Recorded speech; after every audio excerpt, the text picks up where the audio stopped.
in my inbox, so I do apologize for that. But I'm very blessed to be here with all of you on behalf of CBS 6. You can catch me on CBS 6 at 6 p.m. CBS 6 at 6 p.m. We got it?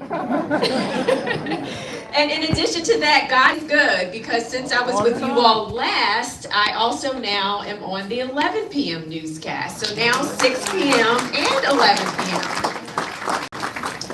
Also wanted to thank Joe for being here, so really appreciate you. You all might see yourselves tonight on WTBR CBS 6, I'm just saying, so be sure to tune in to CBS 6, but at 11 p.m., okay?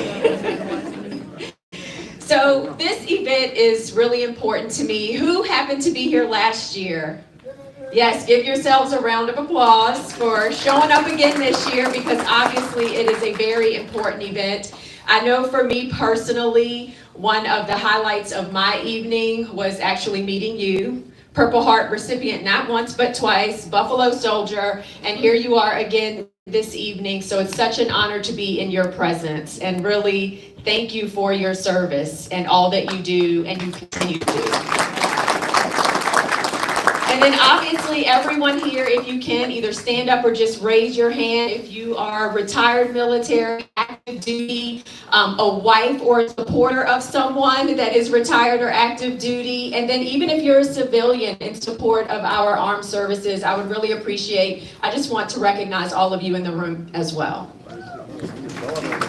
Thank you. Thank you for your service. And as the theme states tonight for our fundraising gala, it's still serving, because we know once you are retired, you are still serving in so many ways. It wasn't take what's on the inside away.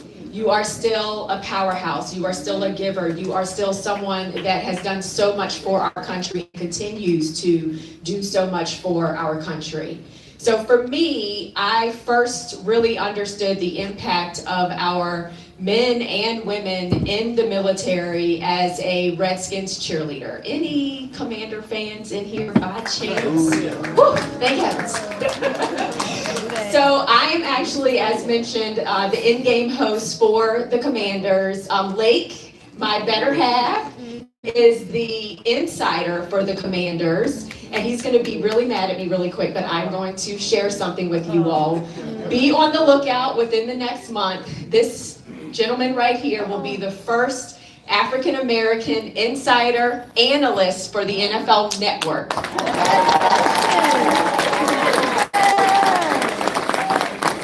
I'm so proud of him, because he's always by my side in all of these events, and he's gotten me through some very tough times over the past couple of years. So really appreciate you always being by my side.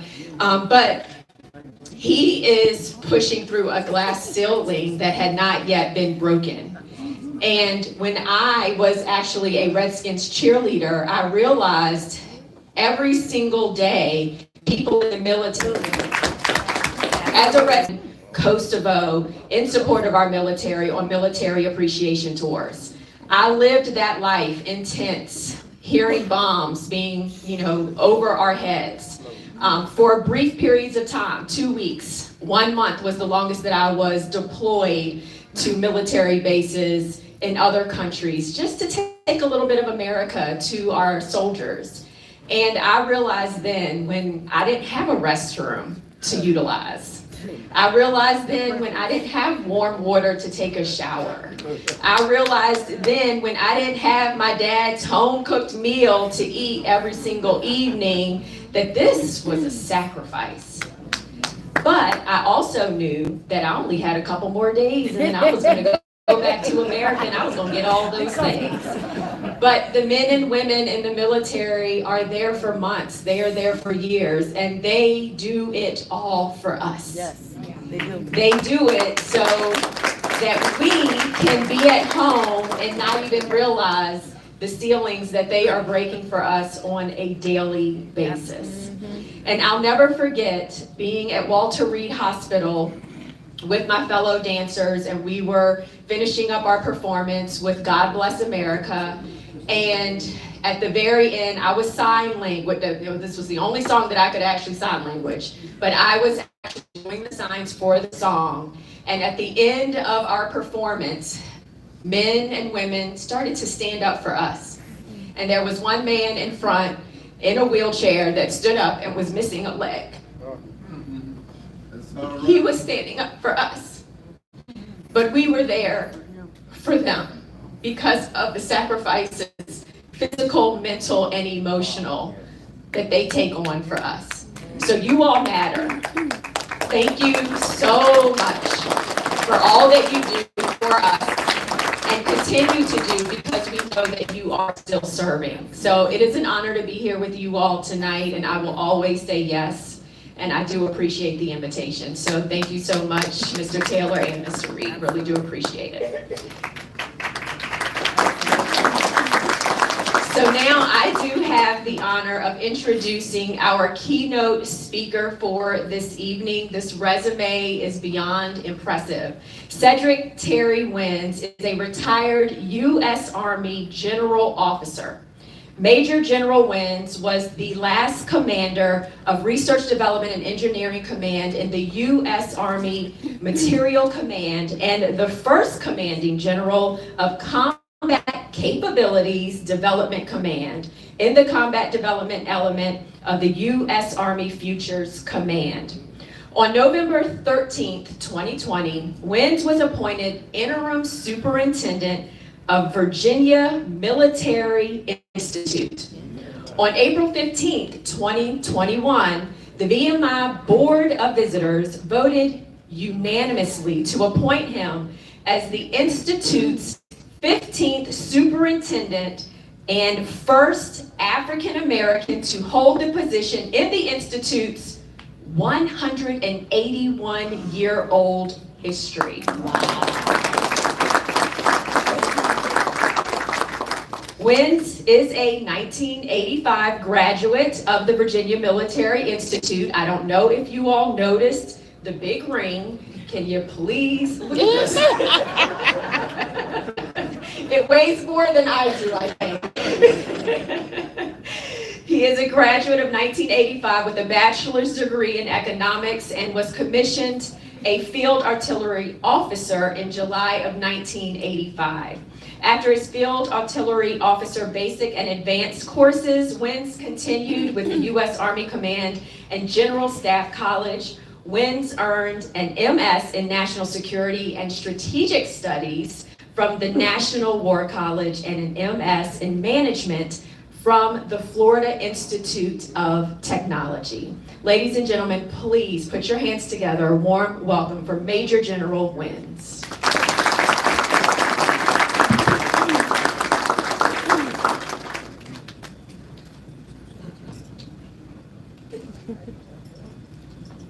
How's everybody this evening? All right. Good, good. Thank you for such a meaningful introduction. I am very, very humble, as I always am, when I get an opportunity to speak in front of a group, but certainly a distinguished group of military retirees. It really warms my heart to have the opportunity, and I'm very humbled to have been invited to speak to you all this evening, so thank you very much. Good evening again, ladies and gentlemen. I do have some prepared remarks. I may go off script just a little bit to talk about a few things just based on what I'm seeing in this room tonight, and it just kind of stirs me to see so many fine people who have lived a life of service in many ways, and to the enlisted folk that are sitting in the back, the life of service that you all are living today. Thank you for your service. It is indeed a pleasure to be with you tonight. Thank you again, Colonel Taylor, and thank you, Mr. Reed, for inviting me, and also to the members of the Military Retirees Club here in Richmond. I thank you all. I'm truly honored to talk with you about some things that you all are obviously very passionate about, and all the work that you all are doing as you serve and continue to serve here in the Richmond area and the greater Commonwealth of Virginia. I commend you on your mission as those who are military retirees and those who have served, and as you continue to foster the opportunity to strengthen the bonds and the relations within this community as a whole. Your actions support your mission extremely well.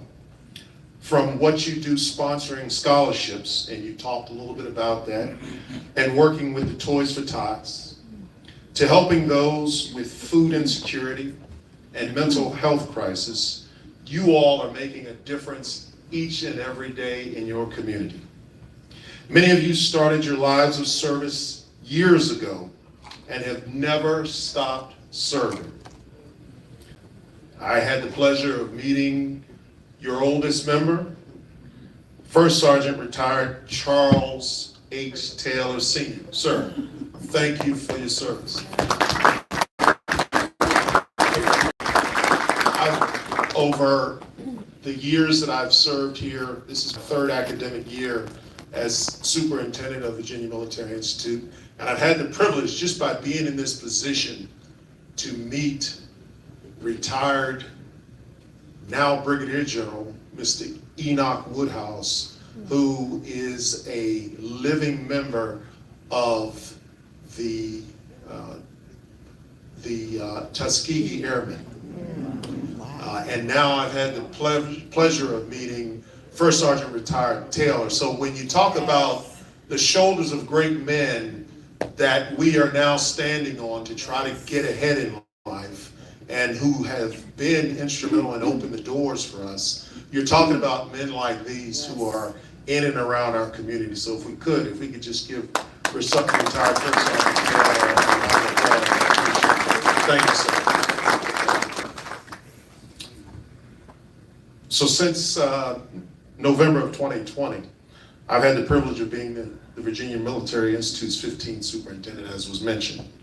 At VMI, I'd just like to tell you that we teach each of our cadets, and that's what we call them, young cadets, to be citizen soldiers. That's the model that we try to build among these young men and women, so that they are prepared to help their communities in times of national emergency, as well as in times of peace.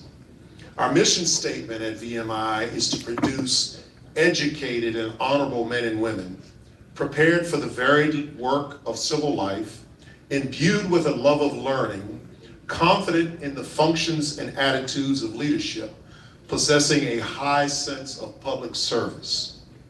Just like many other colleges, we know mastering a subject and getting degrees is very important. However, at VMI, we strive to do more with our young men and women.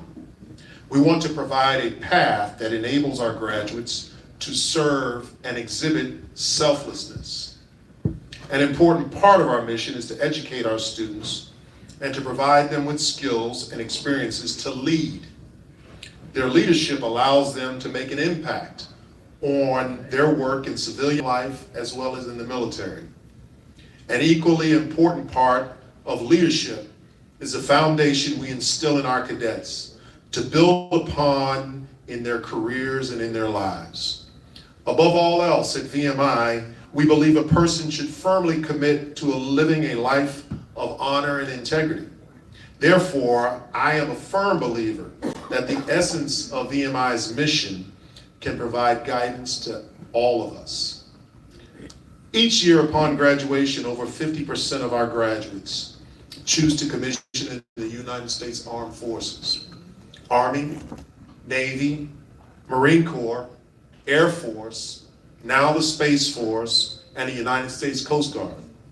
Military service is extremely important to our republic, and we are grateful to each and every one of our veterans, to include those of you here in the room. From the greatest generation who served in World War II to those who were initially underappreciated, though they served honorably during the Vietnam conflict, and those who have recently served in the global war on terror. VMI recognizes the military also is not the only way to serve our country and our community. Our cadets are afforded many opportunities to serve throughout their cadetship even before they graduate. One example of this are those cadets at VMI that voluntarily go through emergency management technician training in their spare time, and then they served oftentimes as first responders, working side by side, shoulder to shoulder with other first responders in our local communities.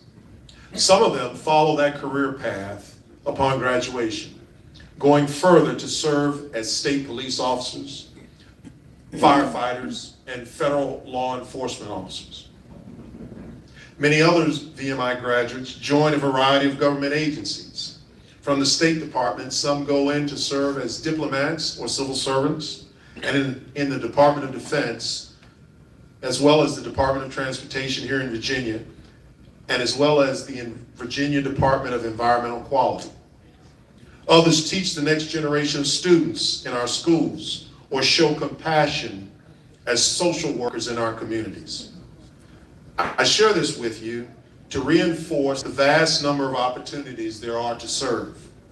We believe there are many ways to define service, and every path is as important as the next in our society. Each of us has a role, and it is important to find what that role is and how it can help fulfill our mission. Another fundamental of being a servant leader is treating everyone fairly and with respect. And that's something that since I've come into Virginia Military Institute as superintendent, I have emphasized. To treat each and every person with dignity and respect. Treat everyone as you would want to be treated. And it's difficult to truly serve without being humble in that regard. When we take the servant's posture to help our neighbors, then we open new doors. Each of us has the opportunity and will interact with others. We never would have met if we stayed on the sidelines within our communities. You cannot help but meet a diverse set of people with diverse educational backgrounds, diverse economic means, and diverse cultural backgrounds if you don't get off the sidelines. These are some truly wonderful people who often don't look, don't talk, and at times don't think like you or I. But in the end, you will find that life is much richer from the relationships you build with those that you serve side by side with. Many times it takes just one person to take that first step forward. At VMI, I strive and I stress to our cadets that we are better when we respect one another, learn from one another, and rely on each other to be successful. We need to embrace the diversity among our teams because the diversity brings about the strength and the power of organizations to get the most done, to bring the best set of creative ideas forward. So within our community at the Institute, I stress to them that we must come together and not allow factions that might have once divided us, to continue to divide us. We must erase those factions and allow each and every one of us to come together for a common purpose. We must engage with one another and intentionally get out of our comfort zones. Each of us has a different set of life's experiences and backgrounds. We must get to know each other, especially those that are different from us. That's a challenge I make from day one. Get to know someone who doesn't look like you, doesn't come from the same background, have the same experiences as you. One of the best ways to do this is through serving alongside others with a common goal. While a true servant leader does not work for selfish ambition, the truth is that service will lead you on some remarkable journeys, as it has done for me. I think of all the fellow soldiers I worked with in the military. They came from every state, every territory in our nation, and some from foreign countries. We never would have met if we had not served together. I became close friends and colleagues with many because we made a mutual commitment to serve our country, to serve our nation. This happens in the military all the time and can also happen in our local communities and within our families. When you make a commitment to help those around you, the world becomes a much kinder and better place. You won't agree on everything, but you will agree upon the importance of valuing and helping your fellow neighbor.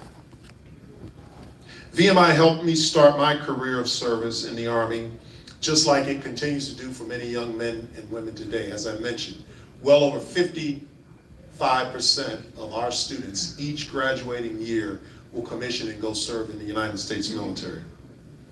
My path, however, started many years before my matriculation to VMI.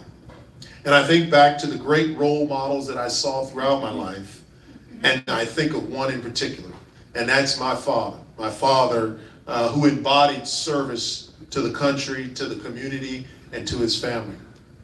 My father, Thad Wins, was an underage enlistee at the end of World War II, who went on to serve during the Korean conflict and the Vietnam War. He was an exemplar of service to his family, to the country, and to the community. Despite his service in the Army, I did not see myself going into the Army. My father actually retired from the Army when I was about 3 years old. I was born down in Fort Benning, Georgia, and was raised in the Washington, D.C. area. When he retired from the military, he went on to continue to serve as a Metropolitan Police Officer in the District of Columbia, and finally ended his service as a United States Marshal. Wow. Wow. And this was all with a man who, because of the times, did not have an opportunity to get a high school diploma and had to get it through a GED program.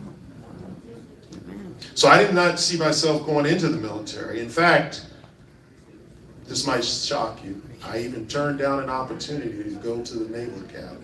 I had an appointment to the Naval Academy to play basketball, and I turned it down. And I told them, I said, I didn't see myself doing a career in the military. Oh, wow. It worked out okay. Afterward, VMI came calling and offered me a scholarship as well. And my father pulled me aside like parents do when it's time to give you some good advice. Good advice. And he gave me a gentle reminder about the opportunity that I perhaps had blown by turning down the Naval Academy. And he cautioned me not to blow another opportunity like that. That's right. And so I decided that VMI was a place for me, still not knowing that I was going to go and be called to serve, have a propensity to serve, and be excited about it. Upon graduation, I planned to do my obligatory time in the Army, and then I told myself I'd get out and I'd go make $1 million somewhere. However, the example of my father's service was never far from my mind throughout the years that I served. So 34 years later, with 2 stars on my shoulders, and I still haven't made my millions, but I did have an opportunity to serve. Keep on pushing. And I've lived a life of service inspired by my father and all the soldiers, sailors, airmen, and Marines that I served with over the years. And I wouldn't trade not a single one of those experiences for anything in the world. It allowed me to meet my wife. It allowed me to start a family. And none of those things would have been possible had I not gotten on the path that was a path intended to allow me to serve. So as we depart tonight, I'm going to head back to the Shenandoah Valley. One of the reasons why I was so excited about the opportunity to speak to you is because I know that within this community we have a lot of young men and women who are talented, who would do well at a college like Virginia Military Institute and could fully realize the benefit of a school like VMI and a college education and a college degree, just like I did, being the first in my family. And that was the thing that motivated me the most, to be the first in my family to go to college and to get a degree. So we have a lot of young people in this community. And if there's one of you that is in this room that happens to come across a young man or woman that you think would do well, then I ask you to encourage them to just investigate us. Investigate what it might mean to go to a college that has a strong track record of producing leaders. And that might be the place for them. And so I hope that you all will consider that as you all look at young people and select them for scholarships, speak to them about opportunities, ask them what they want to achieve in life. Many of you will take similar paths as you continue your education and as you watch others continue their education. Many of you will continue to serve your communities, and many of you will use your God-given talents to pursue your own passions. And we should all remember we are Americans regardless of whether we're in the military, pursuing education, serving our communities, or helping our families. Never forget the value and the importance to serve and care for people around you. We want the next generation of young people to read about how we overcame our differences as a society, how we learned to respect one another, and how we found out the importance of helping each other as neighbors. We must continue to do everything we can, each and every day, to make our nation, our state, our city, our schools, our churches, and our families, our entire union, more perfect. What you all do here in the Military Retirees Club has accomplished this in a community, and it's a great example for each of us to follow. So, ladies and gentlemen, thank you for your time today. Thank you for inviting me to celebrate with you and to meet some truly inspirational leaders. What you all are doing in this community is exciting. I congratulate those that will be award winners and everyone who's serving in many different ways. Servanthood is a lifestyle that I challenge each and every one of us to continue to pursue. May God bless each and every one of you for what you do and what you've done and the many great achievements that you are going to do in the future. Thank you very much.